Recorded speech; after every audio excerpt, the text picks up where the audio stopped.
If you are on your journey to parenthood, you have likely heard about the importance of progesterone in creating new life. It's the progestation hormone.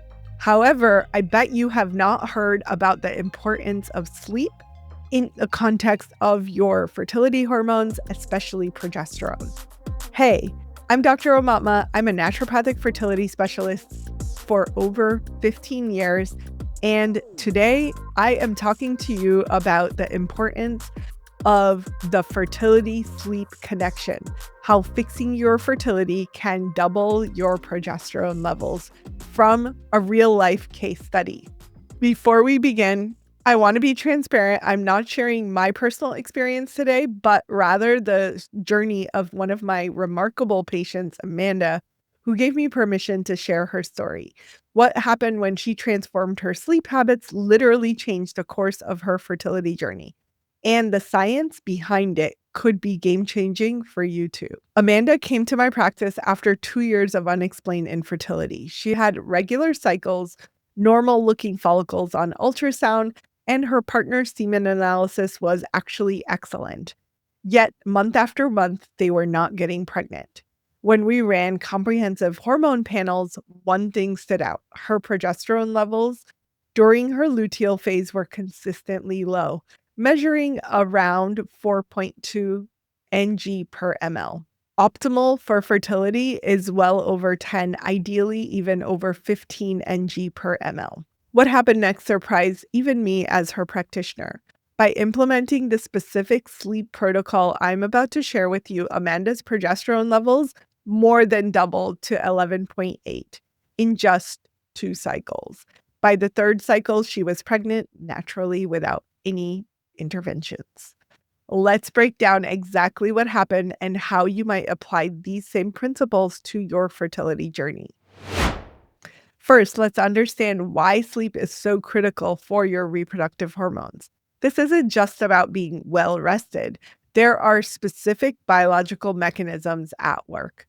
During deep sleep phases, your body produces and regulates several key hormones that are essential for fertility. One is leptin and ghrelin, which regulate appetite but also impact ovulation. If you've ever heard about sleeping your way to weight loss, it has to do with the balance of leptin and ghrelin and what happens magically while you sleep. So leptin and ghrelin will absolutely affect your appetite, but again, they're also impacting your ovulation. Number 2, melatonin. This is not just a sleep hormone, but a super powerful antioxidant that protects the quality of your eggs. It's so important. And it's vital that your body produces itself, not necessarily supplemented unless you absolutely have to. Number 3, cortisol, which needs to follow a proper rhythm for optimal fertility. That rhythm is somewhat low in the morning, goes higher mid-morning to afternoon, and then slowly declines over the course of the day.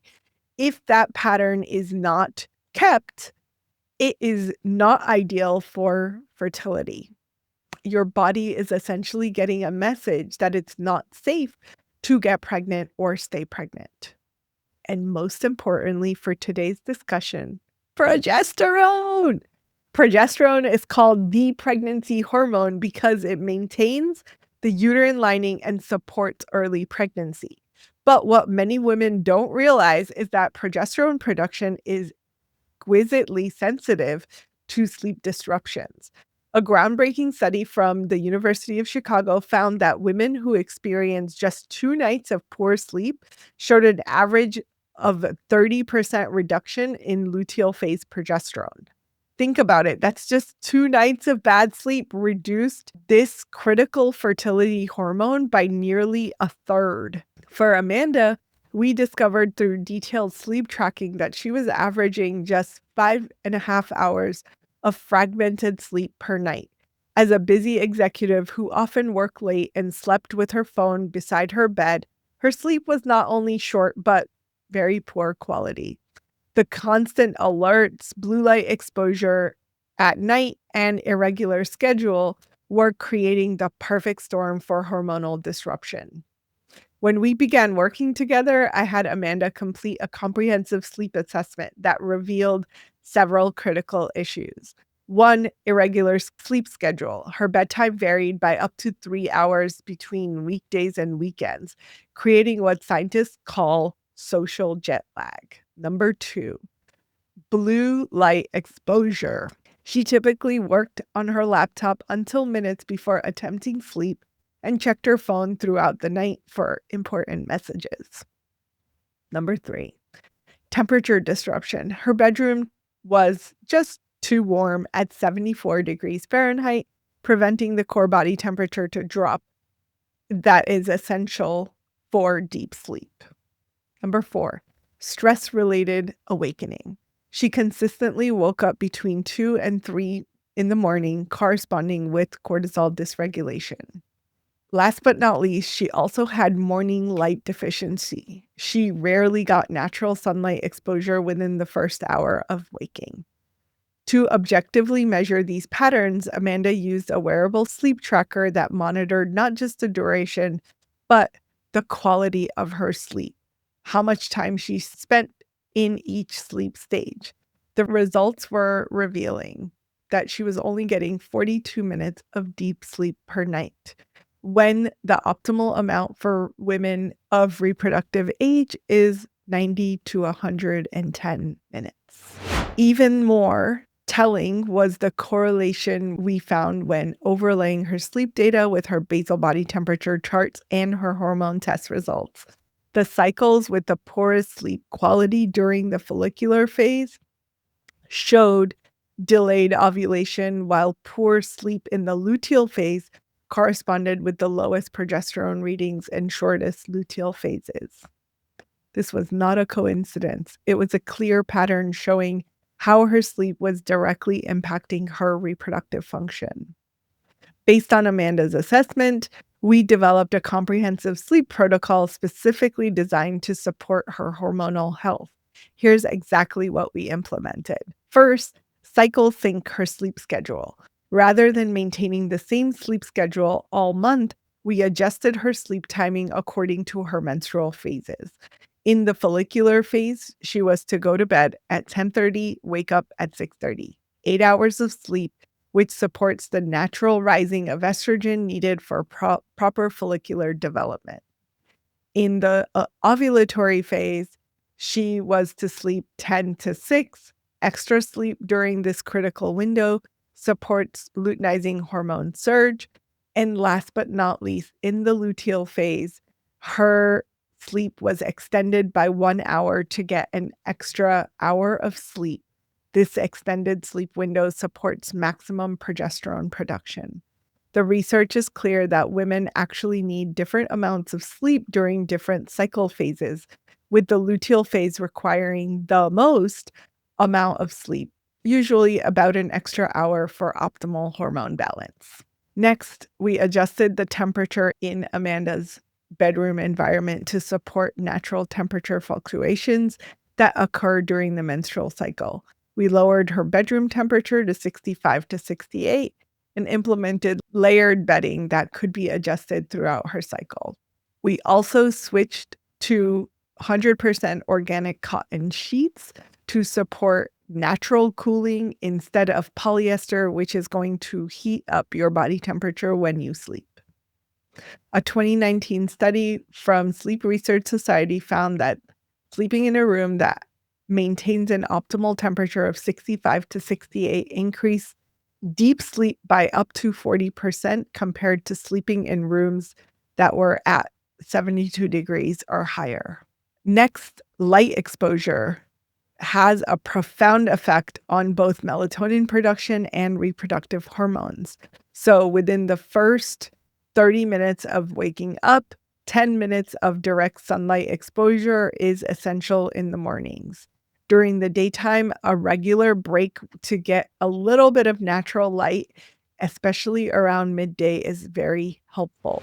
Last but not least, blue light blocking glasses 3 hours before bedtime can significantly improve melatonin production. The bedroom needs to be complete darkness with blackout curtains and electronic tape over the electronics. It's a black tape that makes the electronics not visible. The LED lights from the electronics less visible. Night wakings. Red spectrum night lights only if needed. Research from the Harvard Medical School shows that blue light exposure in the evening can suppress melatonin production by up to 50%, with direct impact on egg quality and ovulation. Next, let's support the circadian rhythm through nutrition timing. When you eat affects your sleep quality and hormone production. So no food within 3 hours of bedtime to support growth hormone release. Carbohydrates are strategically timed at dinner, during the follicular phase, and the luteal phase. And a slight bit of protein can be added in the luteal phase if desired. We support magnesium-rich foods, especially in the evening, such as dark chocolate, pumpkin seeds, and spinach. Morning hydration ritual of 16 ounces of room temperature water with some lemon and a pinch of sea salt upon waking. To support natural melatonin production and reduce cortisol, all screens turned off 90 minutes before bed. The phone is charged outside of the bedroom, replaced with evening social media with a specific wind down ritual. 20 minutes of gentle stretching or yoga, 10 minutes of guided fertility meditation, and 5 minutes of journaling gratitude and releasing tomorrow's worries. A little bit of lavender essential oil diffusion in the bedroom if you desire. The results were amazing. After implementing this protocol consistently for just one cycle, Amanda's sleep metrics showed dramatic improvements. Deep sleep increased from 42 minutes to 94 minutes. Nighttime awakenings decreased from an average of 8 to just 2, and REM sleep increased by 32%. Her heart rate variability also improved by 28%. Heart rate variability also improved, which is a measure of recovery and stress resilience, improved by 28%. But the most remarkable were the changes in her hormone panels. Luteal phase progesterone increased from 4.2 to 8.7 after the first cycle, and in the second cycle improved to 11.8 ng per ml, well within a good range for fertility. Estradiol levels normalized with a healthier ratio to progesterone. Morning cortisol pattern normalized, showing proper circadian rhythm, and the luteal phase lengthened from just 10 days to 13 days, giving her more time for potential implantation. These weren't just numbers on a lab report. Amanda reported tangible changes in her cycle. She noticed more cervical fluid, less PMS symptoms, improved energy levels, and she was more focused at her work, and her basal body temperature showed a healthier, stronger shift after ovulation. By the third cycle on the protocol, Amanda conceived naturally after 2 years of trying.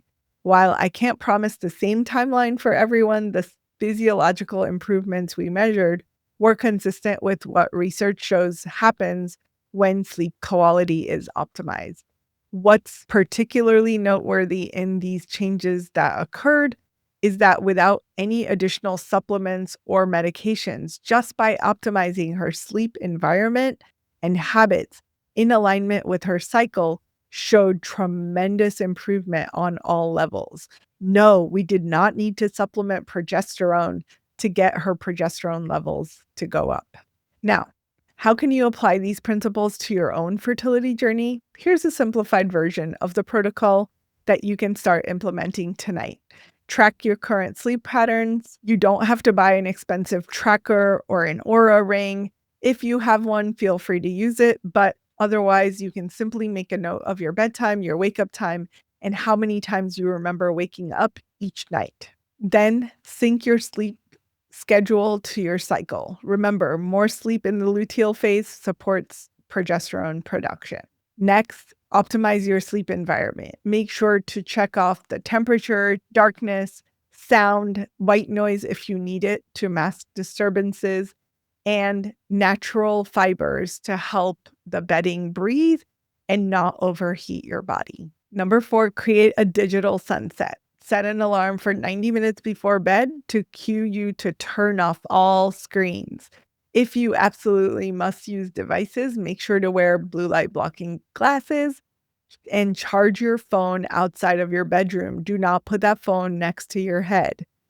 If you must have it next to your head, make sure it's in airplane mode with all of the Wi-Fi and Bluetooth turned off. Number 5, develop a consistent sleep ritual. The specific activities matter less than the consistency. Your body learns to recognize these cues and prepare your body for sleep. Number 6, get morning sunlight. This is not one that you want to mess around with or skip. This single habit can dramatically improve your sleep quality by properly setting up your circadian rhythm in the morning.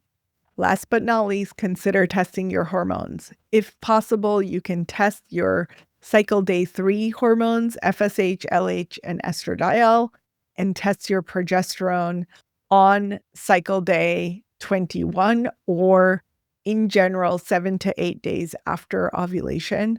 And you can test that progesterone again after 2 to 3 cycles of improved sleep.